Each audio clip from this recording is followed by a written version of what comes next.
Get ready to beat 'em, then beat 'em, and beat 'em again. I'm the Flannel Fox, Swiernik, and I reviewed Dusty Raging Fist on the Nintendo Switch. If you like this video game review, please hit that subscribe button, follow me on Twitter at TheFlannelFox, and follow me on Twitch at TheFlannelFoxGamer.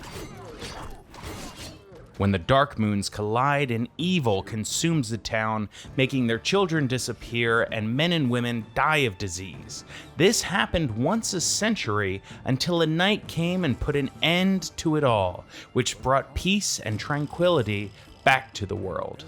Until now, which is where you begin. In Dusty Raging Fist, a 2D beat-em-up adventure, choosing one of 3 playable characters, you embark on your journey to fight the ancient evils that have returned. However, the text in the cutscenes of the game is an odd, squeezed font that makes it incredibly hard to read in handheld mode, forcing me to skip a lot of the in-game conversation just to avoid a headache.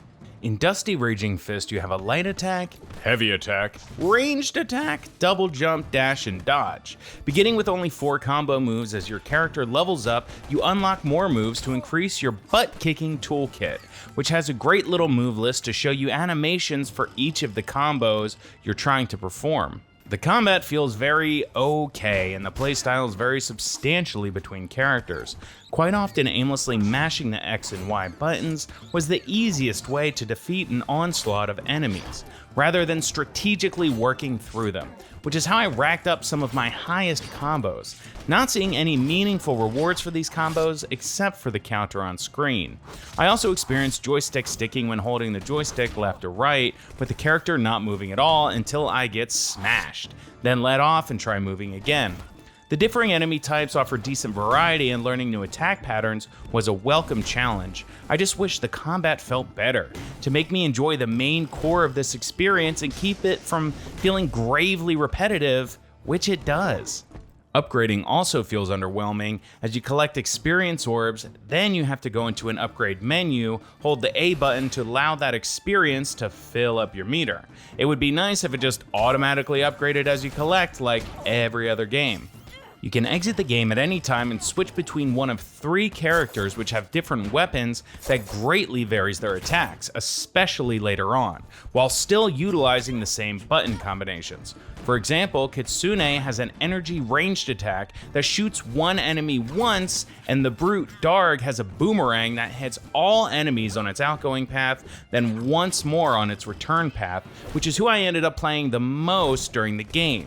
Switching characters mid-game doesn't affect your leveling progression, as it carries over on the game profile, not the character, which is nice if you want to switch experiences on the fly or get through a difficult area with your best character. Having support teammates from elementals to snipers that you can use by charging up a specific meter at large in-level crystals. When throwing fisticuffs in an enemy-filled screen, you'll have to switch to sniper mode to pick off a dynamite-throwing enemy that you can only do using the sniper. The sniping controls don't feel great. Using your left joystick to control, it's difficult to pinpoint your enemy. Easily missing your shots can make it quite difficult mid-fist fight. Furthermore, using artillery to clear paths feels incredibly stale, but can be helpful when taking out tank-like enemies mid-battle. Throughout the levels, your support team will let you know when you can and cannot summon them. They'll frequently pop on screen to let you know that they can't help you, then after platforming for about 30 seconds and encountering no enemies, they'll let you know that they're back. It happens a lot throughout the game, which feels incredibly arbitrary. In certain levels, you jump into assault vehicles, either ground or air, with the air controls being absolutely awful, making the only difficult part of the air assault being the actual movement of your ship. Because if you just spam the attack button, it wipes out the entire environmental hurdles and all of the enemies very easily. This game does allow local co-op play for up to 2 support characters at any time of the game, like most beat-em-ups, which I don't use, but is a nice option if couch co-op is up your alley. Dusty Raging Fist is a game that tries to do a lot of things, but doesn't do any of them well. With a very repetitive core gameplay loop, unfulfilling character progression, and poorly controlled added action like sniping and driving assault vehicles, Dusty Raging Fist is an action-adventure that I cannot recommend. That's why I'm giving Dusty Raging Fist on the Nintendo Switch a 5 out of 10. If you enjoyed this video game review, please subscribe to my YouTube channel, The Flannel Fox. Follow me on twitch.tv at TheFlannelFoxGamer and on Twitter at TheFlannelFox, also on Instagram at TheFlannelFoxGamer. Be sure to follow and subscribe because the more followers and subscribers I get, the more codes I get, which means I make more videos. Thanks to PD Design Studio for providing me with this review copy. Thanks for watching my videos, and as always, see you next time, Switchers.